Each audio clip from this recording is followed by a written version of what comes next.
उद्धव ठाकरे आणि देवेंद्र फडणवीस यांच्यामध्ये भेट झाली। विधान परिषदेमध्ये उद्धव ठाकरे जात होते, यावेळेस मुख्यमंत्री देवेंद्र फडणवीस सुद्धा विधान परिषदेमध्ये जात होते आणि येथेच या दोन नेत्यांची भेट झालेली आहे। तर थोडासा संवाद देखील या दोन्ही नेत्यांमध्ये झाला। आत्ताची सगळ्यात महत्त्वाची आणि मोठी ब्रेकिंग न्यूज आपण पाहतोय। विधिमंडळामध्ये देवेंद्र फडणवीस आणि उद्धव ठाकरे यांची ही भेट झालेली आहे। दोन्ही नेत्यांमध्ये काहीसा संवाद झाल्याचं देखील या दृश्यांच्या माध्यमातून आपल्याला दिसतंय।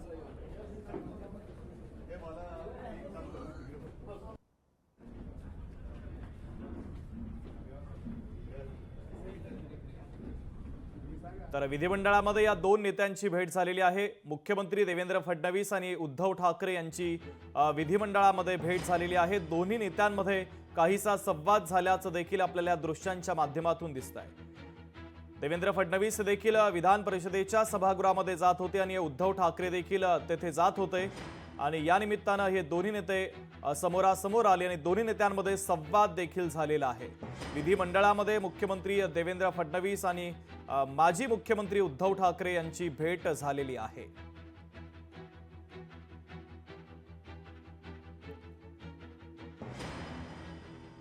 तर विधिमंडळामध्ये दोन नेत्यांची भेट झाल्याचं आपल्याला पाहायला मिळतंय। स्वप्नील जाधव आपले प्रतिनिधी त्या ठिकाणी उपस्थित होते। स्वप्नील, दोन नेत्यांमध्ये भेट झाली, संवाद झाला।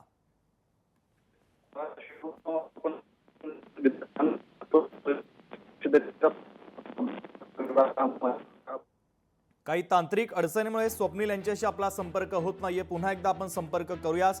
मात्र महत्त्वाची आणि मोठी बातमी आपण पाहतोय, विधिमंडळामध्ये देवेंद्र फडणवीस आणि उद्धव ठाकरे यांच्यामध्ये ही भेट झाली। दोन नेत्यांमध्ये काहीसा संवाद देखील झालेला आहे।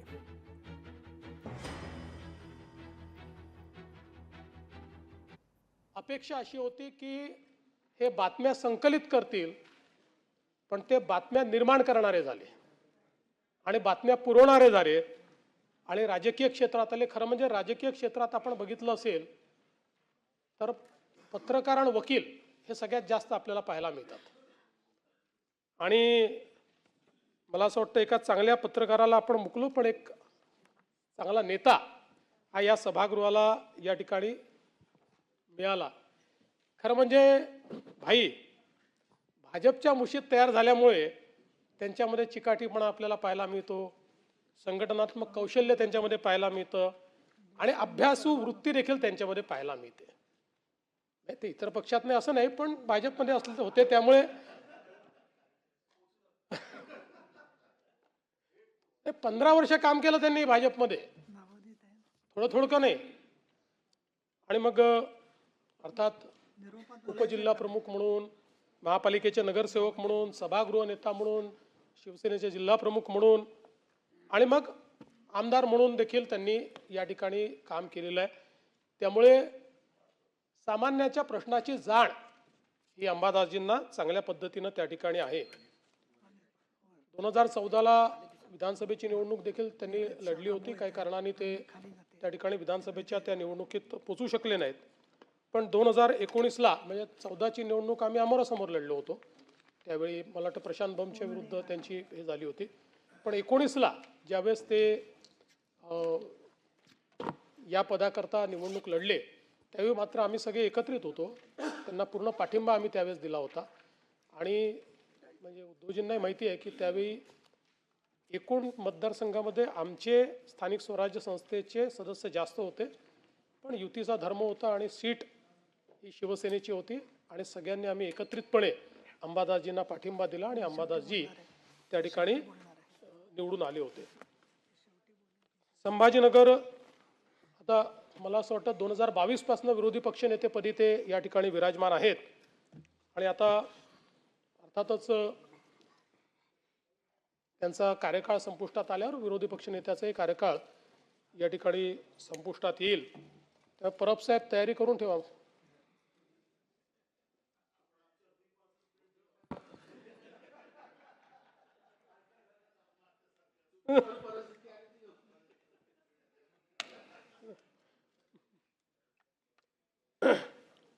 संभाजीनगर जिल्हा बँकेत संचालक, मातृभूमी प्रतिष्ठान, अखिल भारतीय वारकरी महामंडळ, जिल्हा हँडबॉल संघटना, जिल्हा योग संघटना, स्वामी समर्थ प्रतिष्ठान अशा अनेक संस्थांशी त्यांचा अतिशय निकटचा संबंध आला आहे. सगळ्यात महत्त्वाचं, योगशास्त्रात त्यांनी MA केलं आहे आणि योग क्रियांमध्ये ते अतिशय निपुण आहेत. मागच्या काळामध्ये जेव्हा आपण योग दिनाच्या निमित्ताने विधानसभेच्या आवारामध्ये अध्यक्षांनी योग दिन आयोजित केला होता, त्यावेळी जेवढे योग ट्रेनरनी केले तेवढेच योग त्यांनी देखील करून दाखवले. आम्ही बाकी सगळे चाचपडत होतो, पण त्यांनी अतिशय चांगल्या पद्धतीनं त्या ठिकाणी, आणि नुसतं हे योग नाही, वेगवेगळे योग देखील ते जुळवून आणतात. संजय केणेकर आहेत का सभागृहात?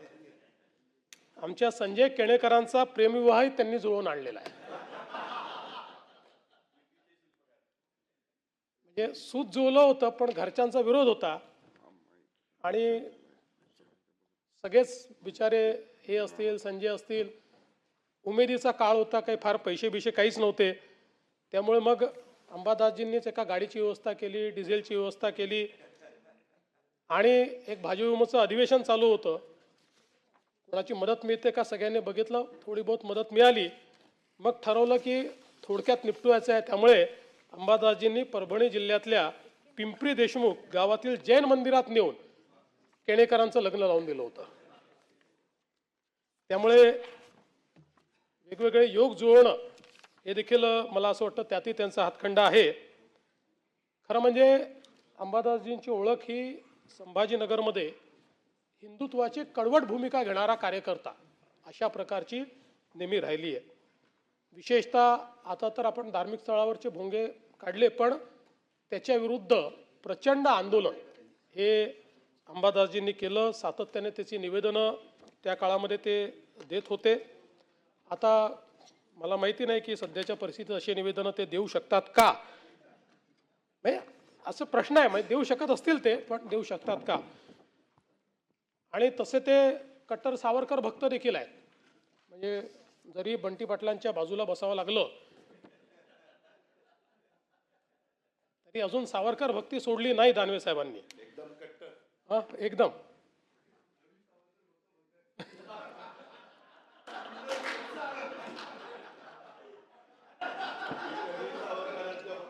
नाही, असं नाही आहे. नाही, ते ज्या, पण नाही नाही असं नाही आहे. ते ज्या पक्षात, ते ऐका हो अजितदादा, ते ज्या पक्षातून आले ना, त्या पक्षाचे जे सर्वे सर्वा तेव्हा होते शरद पवार साहेब, सावरकरांच्या स्मारकाला जागा पवार साहेबांनी दिली. त्याच्यामुळे त्यांचा सावरकरांना कधीच विरोध नव्हता पवार साहेबांचा. किंबहुना त्याच्या उद्घाटनाच्या कार्यक्रमालाही पवार साहेब होते आणि पवार साहेबांनी त्यावेळेस सावरकरांबद्दल काय, तेव्हा पवार साहेब काँग्रेसमध्ये होते.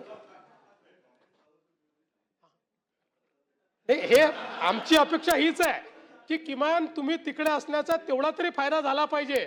आणि राहुल गांधींना हे समजलं पाहिजे की इंदिराजींनी देखील पत्र देऊन सावरकरांचं कौतुक केलं होतं. पण आपला आजचा मुद्दा नाही येतो. मी हे किती सावरकर भक्त आहे आणि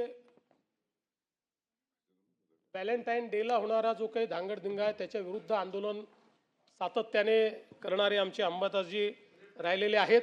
मग केणेकरचं लग्न त्यांनी लावून दिलं, त्यांना ते मान्य.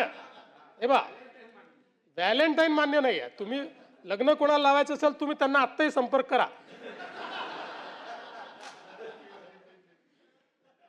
त्या व्हॅलेंटाईन डेच्या विरुद्ध 3 दिवस जेलमध्ये राहिले ते, त्याचा विरोध करत असताना. पण एक गोष्ट आहे की एका ST ड्रायव्हरचा मुलगा हा आपल्या कर्तृत्वाने एवढा मोठा झाला, हे देखील मला असं वाटतं अतिशय अभिमानास्पद आहे. आणि आपल्या लोकशाहीत हेच सगळ्यात महत्त्वाचं आहे की कोणी कुठेही कुठल्याही वातावरणात जन्माला आला तरी देखील तो या सभागृहामध्ये येऊ शकतो, अनेक पदांवर जाऊ शकतो. ही खरं म्हणजे भारतरत्न डॉक्टर बाबासाहेब आंबेडकरांनी आपल्याला दिलेली देण आहे. आणि वडील नसले तरी आईंनी त्यांचं अतिशय चांगल्या प्रकारे घर जपलं आणि घरी आलेला कार्यकर्ता हा जेवून गेला पाहिजे अशा प्रकारचा आईचा नेहमी आग्रह. त्यामुळे अतिशय लोकाभिमुखता आणि एक आपुलकी ही त्यांच्या घराला सातत्याने लाभली. खरं म्हणजे भाजपमध्ये असताना अख्खं शहर ते स्कूटरवरनं फिरायचे, पण ती स्कूटर नेमकी कुठनं आली होती हे तुम्ही त्यांना खाजगीत विचारा, ते मला इथे सांगता येत नाही.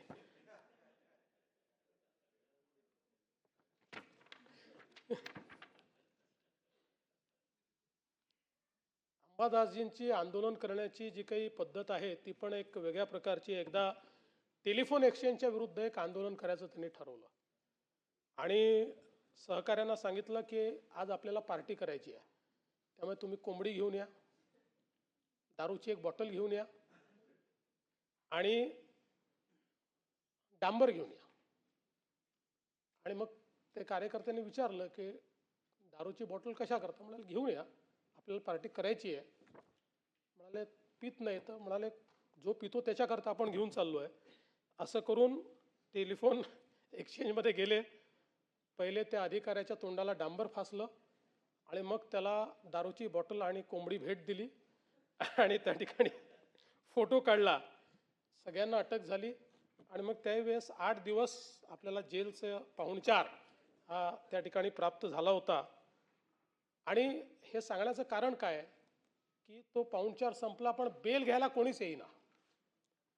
त्यावेळेस संजय केणेकरांचे सासरे, ज्यांच्या मुलीला पळवून यांनी केणेकरांची लग्न लावून दिलं होतं, त्या सासऱ्यांनी येऊन यांची बेल घेतली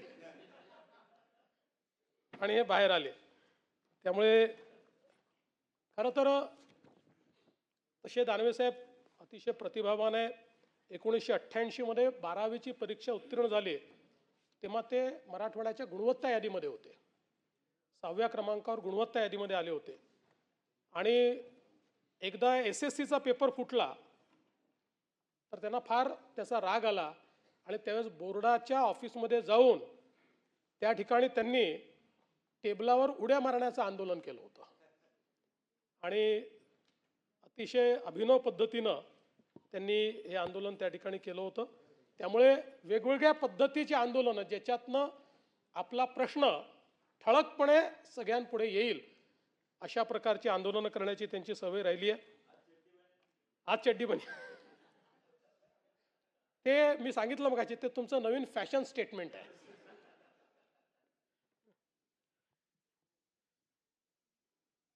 वंदे मातरम करता थोडी नाही 31 आंदोलनं ही त्या ठिकाणी अंबादासजींनी केली. आणि संभाजीनगरच्या नामांतराकरता देखील त्यांनी अनेक आंदोलनं केलं. मला आनंद आहे की आमच्या शिंदे साहेबांच्या नेतृत्वात आमचं सरकार आल्यानंतर छत्रपती संभाजीनगर हे नामकरण आम्ही केलं. नाही उद्धवजी, नाही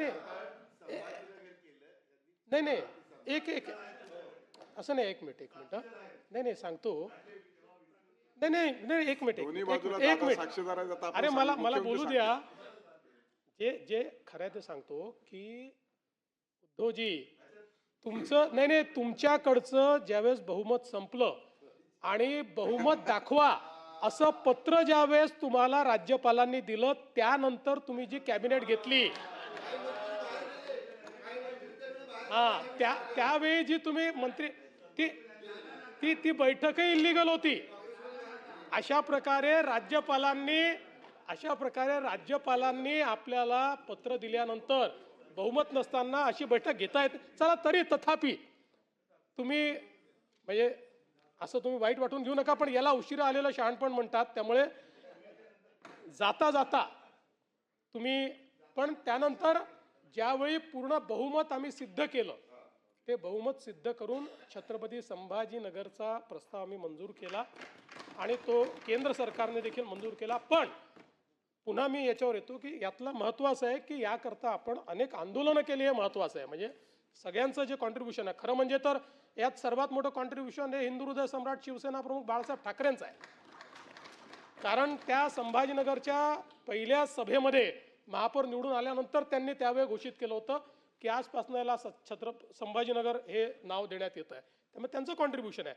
त्यामुळे मला असं वाटतं की निश्चितपणे आपण एक महत्त्वाचं काम या ठिकाणी या संदर्भात केलं आहे.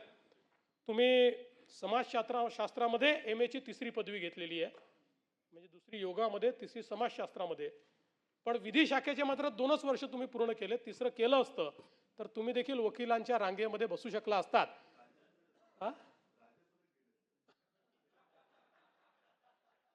पण अजूनही तुम्ही करू शकता. म्हणजे एकच वर्ष राहिलं आणि तुम्ही तसे हुशार आहात. त्यामुळे एक वकील म्हणून मला असं वाटतं की तुम्ही वकिली पूर्ण करावी आणि निश्चितपणे हे काम करावं. तर मूळ यांचा पिंड हा अतिशय धार्मिक आहे. भागवत सप्ताह असेल, कावड यात्रा असेल, गणपती अथर्वशीर्ष पठण असेल, नवरात्र उत्सव असतील, यात सातत्याने आघाडीवर असलेले अंबादासजी हे आपल्याला या ठिकाणी पाहायला मिळतात. विरोधी पक्षनेता म्हणूनही अनेक प्रश्नांना त्यांनी वाचा फोडली. आणि आपल्याला माहिती आहे की शेवटी लोकशाहीमध्ये विरोधी पक्षाचं, विरोधी पक्षनेतेपदाचं एक अनन्यसाधारण अशा प्रकारचं महत्त्व आहे. मी देखील काही काळ विरोधी पक्षनेता राहिलो आणि मी खालच्या सभागृहात सांगितलं की माझा तर जीवनातला जास्त काळ हा विरोधी पक्षात गेला आहे. म्हणजे माझी PhD विरोधी पक्षात कसं काम करायचं याच्यावर आहे. हे तर मी गेल्या 10 वर्षात शिकलो, शासनात कसं काम करायचं. त्याच्यामुळे मला असं वाटतं की निश्चितपणे एक विरोधी पक्षनेता म्हणून एक आपली प्रतिमा, आपलं नाव तयार करण्याचं काम अंबादासजींनी केलं. अनेक प्रश्नांवर कधी आक्रमक भूमिका घेत, कधी गौप्यस्फोट करत त्यांनी आपल्या परीनं या पदाला जो न्याय देता येईल तो न्याय देण्याचा प्रयत्न केला. आणि म्हणूनच म्हणजे मी जसं म्हणालो की या टर्मचं त्यांचं आता हा निरोप समारंभ आहे. पण आपल्या शुभेच्छा आहेत. त्यांनी पुन्हा या सभागृहात यावं. आल्यानंतर त्याच पदावर असावं असं काही नाही. मी असं म्हटल्यावर हे म्हणतील पळवापळवी करतात म्हणून. उद्धवजी, आता उद्धवजी 29 पर्यंत तर काही स्कोप नाही. पण ऐका, 29 पर्यंत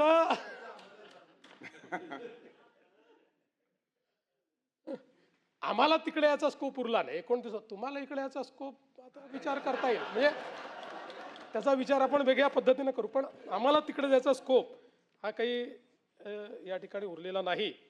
पण मला असं वाटतं की मी अंबादासजी कुठे असले तरी त्यांचा मूळ आत्मा हिंदुत्ववादी.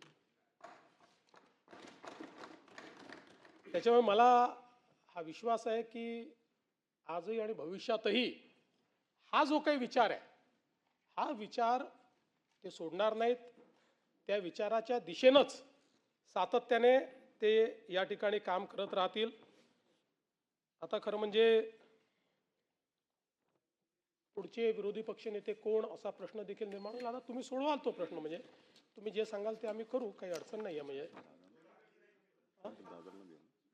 नाही असं आहे की दोन्हीकडचा जो काही आहे, आता इथे काय आहे की इथे हे सभापती ठरवतील ते होईल आणि खाली अध्यक्ष ठरवतील ते होईल. त्यामुळे जे तुम्ही ठरवाल आम्हाला ते मान्य असेल, सभापतींना मान्य असेल तर सभापती मान्य करतील. खाली पण आम्हाला मान्यच आहे तुम्ही जे म्हणाले ते.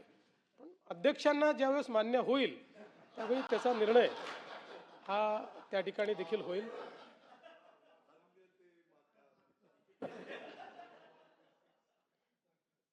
शेवटी अध्यक्ष आणि सभापती वरच्या स्थानावर बसले आहेत. आपण सगळे त्यांच्यापेक्षा खाली बसलेलो आहोत. त्यामुळे त्यांचा निर्णय अंतिम असतो आणि तो आपल्या सगळ्यांना मान्यच करावा लागतो. आणि लोकशाहीचा संकेत आहे, मुख्यमंत्री किती मोठा असला तरी अध्यक्षांनी किंवा सभापतींनी सांगितलं तर ते ऐकावंच आपल्याला लागतं.